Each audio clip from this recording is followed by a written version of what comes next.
कल्पना कीजिए एक ऐसे दृश्य की, एक नेता लाइव टीवी पर बैठा है, उसके शरीर पर बहुत सारे तार और सेंसर्स लगे हैं, वो चुनाव के लिए अपना नामांकन भरने जा रहा है।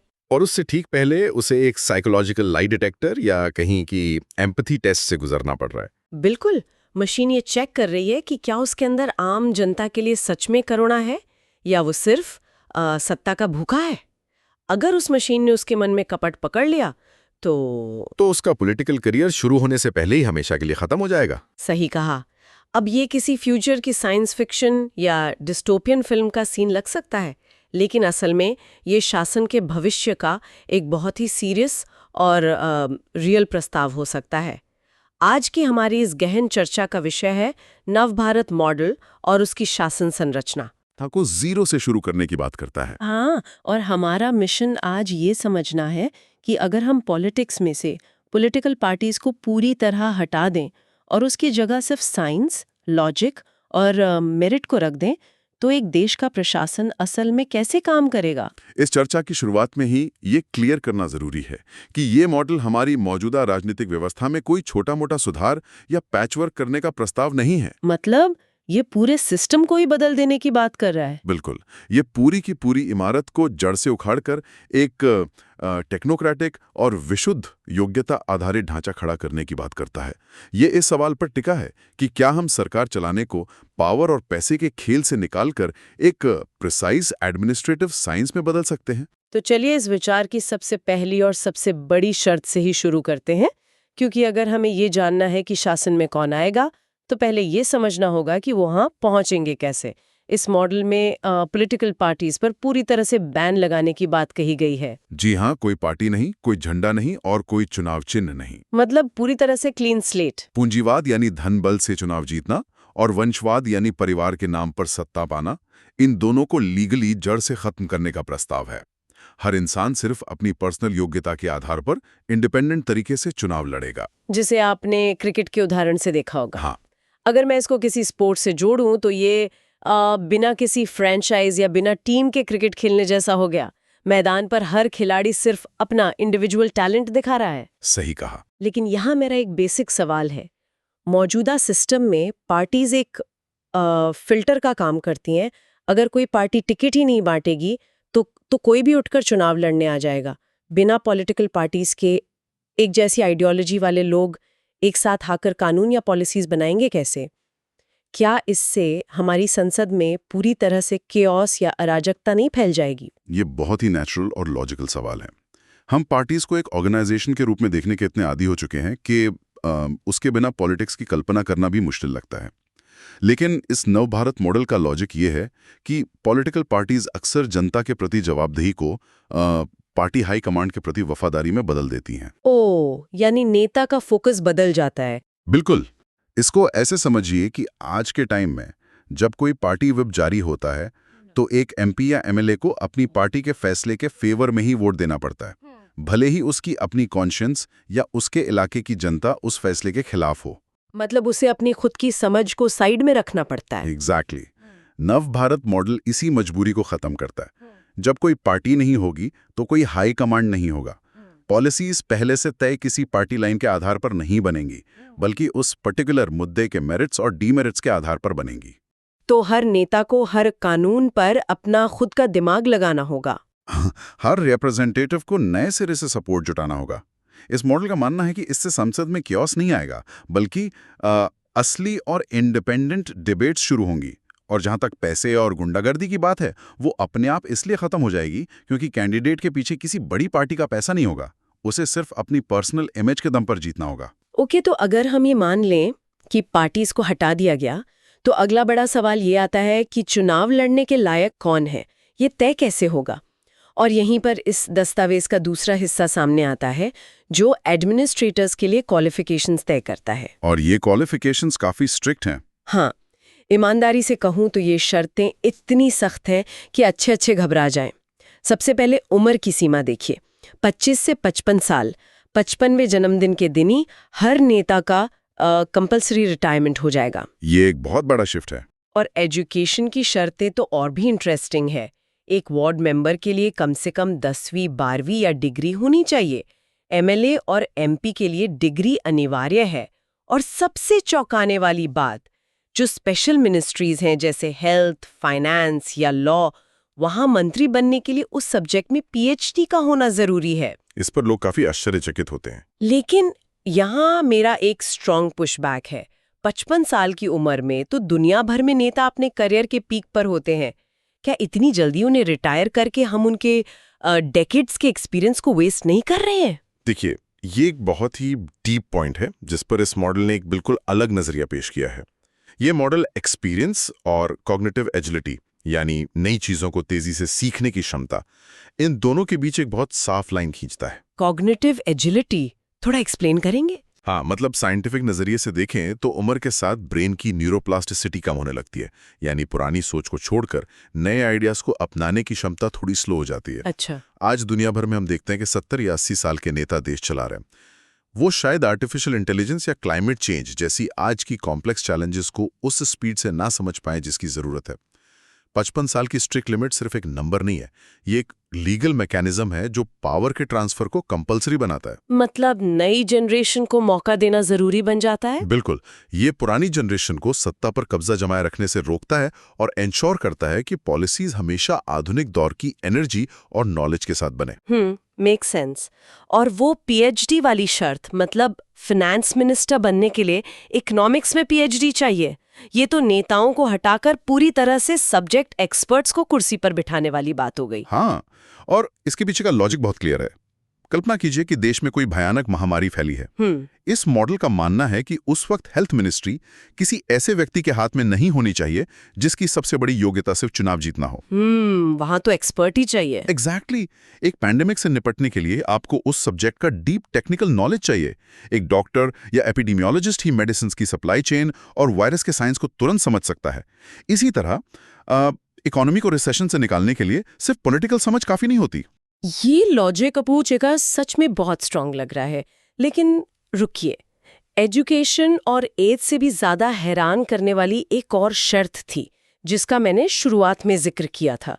इस डॉक्यूमेंट में लिखा है कि कैंडिडेट का एक साइंटिफिक, मेंटल और इमोशनल टेस्ट होगा। हाँ, द माइंड टेस्ट। जी, इसमें उसकी ह्यूमैनिटी, लोगों के प्रति कंपैशन, मन में कपट का ना होना और क्राइसिस में सही डिसीजन लेने की क्षमता को परखा जाएगा। अब आप मुझे बताइए, क्या मन में कपट ना होने जैसी फिलॉसफिकल चीज का सच में कोई साइंटिफिक टेस्ट हो सकता है? ये प्रैक्टिकल कैसे है? ये वाकई में इस पूरे प्रस्ताव का सबसे कंट्रोवर्शियल लेकिन साइकोलॉजिकल एंगल से सबसे फैसिनेटिंग हिस्सा है। दस्तावेज में ये साफ लिखा है कि पावर ऐसे व्यक्ति के हाथ में कभी नहीं जानी चाहिए जिसका पर्सनैलिटी डिस्ट्रक्टिव हो। तो इसी मेजर कैसे करेंगे? एजेंसीज और बड़ी कॉर्पोरेट कंपनीज में साइकोमेट्रिक टेस्टिंग का बहुत यूज होता है। वहां देखा जाता है कि कोई एक्सट्रीम स्ट्रेस में कैसा बिहेव करेगा। साइकोलॉजी में एक कॉन्सेप्ट होता है जिसे डार्क ट्रायड कहते हैं। वेट, डार्क ट्रायड, ये तो किसी साई-फाई मूवी के डेंजरस विलन का नाम लग रहा है। इसको थोड़ा सिंपल भाषा में समझाइए ना। हम असल में किस चीज का टेस्ट कर रहे हैं? हाँ, थोड़ा अजीब नाम है। डार्क ट्रायड असल में साइकोलॉजी का एक टर्म है जो 3 नेगेटिव पर्सनैलिटी ट्रेड्स का ग्रुप है। पहला है नार्सिसिज्म, यानी बहुत ज्यादा सेल्फ ऑब्सेस्ड होना, जहां इंसान खुद को ही दुनिया का हीरो मानता है। अच्छा, और दूसरा? दूसरा है मैकियावेलियनिज्म। इसका मतलब है अपने फायदे के लिए दूसरों के साथ चालाकी करना या मैनिपुलेट करना। और तीसरा है साइकोपैथी, जिसका मतलब है दूसरों के दर्द से बिल्कुल फर्क न पड़ना, जीरो एम्पैथी। बाप रे, ये तीनों सच में खतरनाक हैं। बिल्कुल। नवभारत मॉडल का ये मेंटल टेस्ट बेसिकली इसी डार्क ट्रायड को फिल्टर करने का एक साइंटिफिक तरीका है। ये इंश्योर करता है कि जो कानून बना रहा है वो सिर्फ दिमाग से तेज ना हो, बल्कि इमोशनली बैलेंस्ड भी हो और उसमें आम लोगों के दुख को महसूस करने की क्षमता हो। ओह वाह, ये तो गवर्नेंस को एक पूरी तरह नए लेवल पर ले जाना हुआ। तो मान लीजिए कि कैंडिडेट 55 साल से कम का है, उसके पास डिग्री या पीएचडी है और उसने उस डार्क ट्रायड वाले माइंड टेस्ट को भी पास कर लिया। अब वो चुनाव कैसे लड़ेगा? यहाँ आती है उनकी 2-tier इलेक्शन प्रोसेस। हाँ, 2 चरण वाले चुनाव। फेज 1 में एक एंट्रेंस एग्जाम होगी। इसमें कॉन्स्टिट्यूशन, लॉ, इकोनॉमी और एनवायरनमेंट पर सवाल होंगे और जो टॉप 10 कैंडिडेट्स होंगे सिर्फ वही आगे जाएंगे। जी, सिर्फ टॉप 10। और फिर फेज 2 में जनता इन 10 कैंडिडेट्स में से अपने फेवरेट को वोट देगी। और सबसे बड़ी बात, अगर जनता को वो 10 के 10 पसंद नहीं आए तो उनके पास राइट टू रिजेक्ट का ऑप्शन होगा। यानी पूरी तरह से उन्हें खारिज करने का अधिकार। हाँ, जब मैंने इसे पढ़ा ना तो मुझे लगा कि ये तो यूपीएससी की रिटन एग्जाम और किसी रियलिटी टीवी शो की पब्लिक वोटिंग का कॉम्बिनेशन बन गया है। आपकी ये तुलना बहुत ही सटीक है और ये इस मॉडल की सबसे बड़ी स्ट्रैटेजी दिखाती है। ये ढांचा डेमोक्रेसी के दो बहुत ही अलग और आपस में टकराने वाली फोर्सेस को बैलेंस करने की कोशिश कर रहा है, पॉपुलैरिटी और नॉलेज। पॉपुलैरिटी और नॉलेज। हाँ, देखिए, डेमोक्रेसी की एक बड़ी आलोचना ये होती है कि जो सबसे ज्यादा पॉपुलर है या जो सबसे अच्छे भाषण देता है वो चुनाव जीत जाता है, भले ही उसे लॉ या इकोनॉमी की बेसिक समझ भी ना हो। ये एंट्रेंस एग्जाम उस भीड़ को रोकता है और एक मिनिमम इंटेलेक्चुअल लेवल तय करता है। लेकिन मेरा सवाल यही है, इस पर थोड़ा डीप सोचिए। मान लीजिए एक बहुत ही बढ़िया ग्राउंड लेवल लीडर है, वो दिन रात लोगों के बीच रहता है, लोग उसे बहुत प्यार करते हैं, लेकिन वो किसी इकोनॉमी की टफ रिटन एग्जाम में अच्छे मार्क्स नहीं ला पाता। क्या वो सिर्फ एक एग्जाम के चक्कर में बाहर नहीं हो जाएगा? क्या ये सिस्टम एलीट क्लास का फेवर नहीं कर रहा? नवभारत मॉडल इसका जवाब कुछ इस तरह देता है कि गवर्नेंस में सिर्फ अच्छे इरादे होना काफी नहीं है।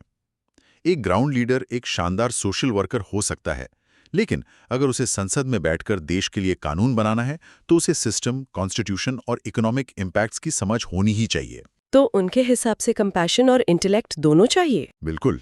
और जो राइट टू रिजेक्ट वाला ऑप्शन है ना, वो इसको बैलेंस करता है। ये इंश्योर करता है कि सिर्फ किताबें रटने वाले आगे ना जाएं। अगर टॉप 10 वाले लोग जनता से कनेक्ट नहीं कर पाते तो जनता उन सबको रिजेक्ट कर सकती है। यानी फाइनल पावर हमेशा पब्लिक के हाथ में ही रहेगी। एग्जैक्टली।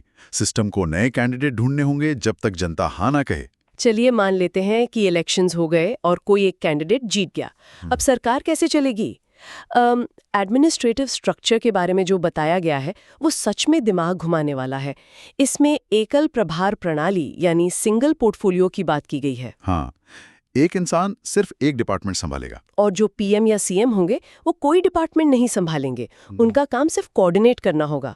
लेकिन सबसे बड़ा ट्विस्ट तो अब आता है। जो 9 कैंडिडेट्स चुनाव हार गए, याद है ना, टॉप 10 में से एक जीता और 9 हार गए, वो घर नहीं बैठेंगे। बिल्कुल नहीं, उनका रोल बहुत इंपॉर्टेंट होगा। हाँ, वो एडवाइजरी काउंसिल के मेंबर बनेंगे और उनके पास जीतने वाले नेता के कामों का ऑडिट करने का पावर होगा।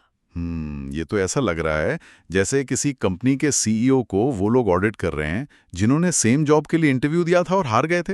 ये पॉलिटिकल साइंस और चेक एंड बैलेंस की एक बहुत ही एडवांस कॉन्सेप्ट है। जरा सोचिए, वो जो 9 हारे हुए कैंडिडेट्स हैं वो भी तो वही मुश्किल एग्जाम पास करके आए हैं। हाँ, नॉलेज तो उनके पास भी पूरी है। आज के सिस्टम में क्या होता है, हारने वाले काबिल लोगों का नॉलेज अगले 5 साल तक बेकार हो जाता है। नव भारत मॉडल उस हारे हुए नॉलेज को इंस्टीट्यूशनलाइज कर रहा है। लेकिन क्या ये ह्यूमन बिहेवियर के हिसाब से प्रैक्टिकल है? अगर वो 9 लोग हार गए हैं तो क्या वो जीतने वाले के काम में हर रोज अड़चने पैदा नहीं करेंगे? क्या वो अपना बदला निकालने या उसे फेल करने की कोशिश नहीं करेंगे? ये ह्यूमन नेचर को लेकर एक बहुत ही वैलिड पॉइंट है, लेकिन इसका दूसरा पहलू यह है कि ये आपसी टकराव ही इस मॉडल की सबसे बड़ी ताकत है।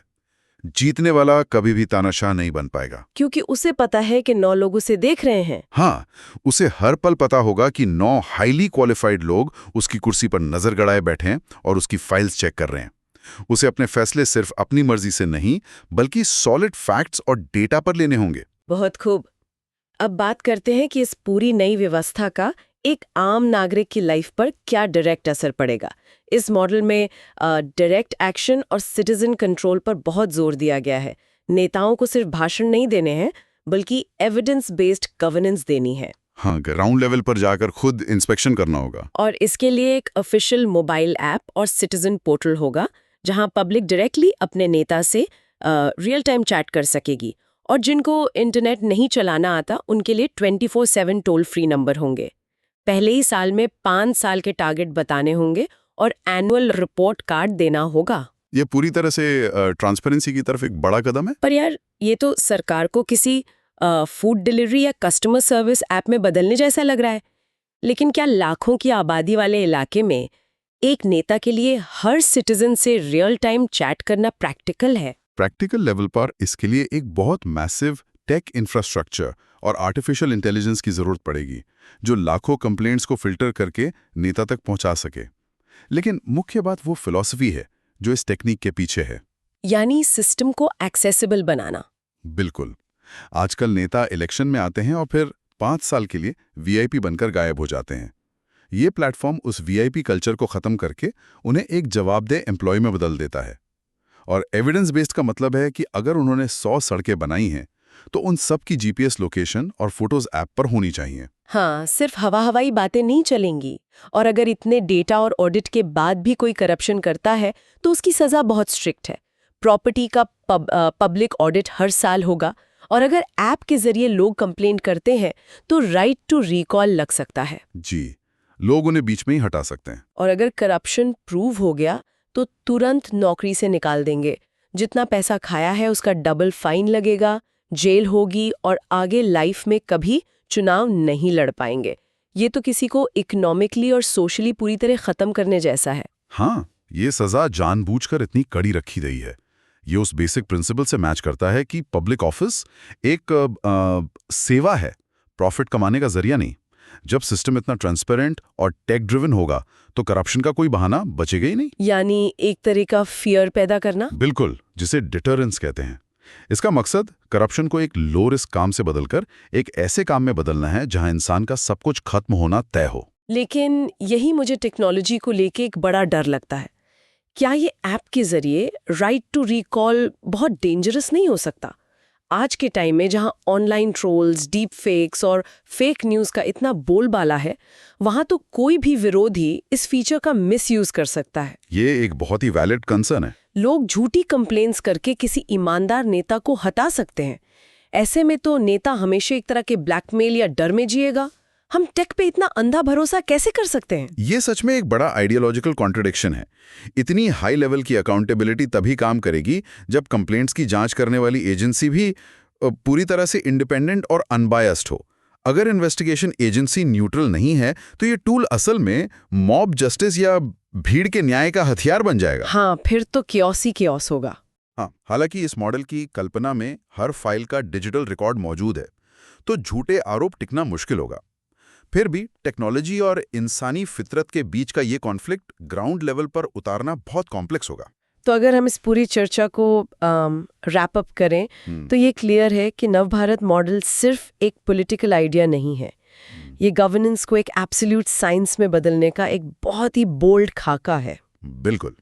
पार्टीज को हटाओ, स्ट्रिक्ट एग्जाम्स लो, हारे हुए लोगों को ऑडिटर बनाओ और सब कुछ ऐप से चलाओ। हाँ, ये एक ऐसे सिस्टम की कल्पना है जो योग्यता और ह्यूमैनिटी को सिस्टम में फिट करने का ट्राई करती है।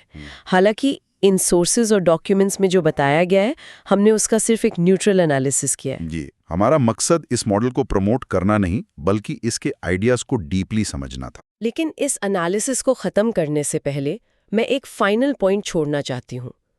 सोचिए, हमने देखा कि ये मॉडल फ्लॉज को दूर करने के लिए टेस्ट और एल्गोरिदम यूज करता है।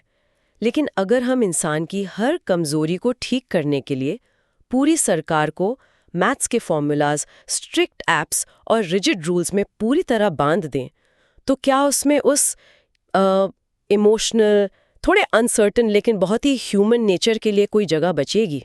ये वाकई सोचने वाली बात है। जब न्याय पूरी तरह से एक डेटा पर चलने वाला एल्गोरिदम बन जाता है, तो वहाँ फॉरगिवनेस या इंसानी भूल को सुधारने का स्कोप कहाँ बचता है? क्या इंसानी फितरत को सच में पूरी तरह से रूल्स और टेक में बांधा जा सकता है? इसी गहरे सवाल के साथ हम आज के इस गहन चर्चा को यहीं रोकते हैं। आप लोग इस पर खुद भी जरूर सोचिएगा।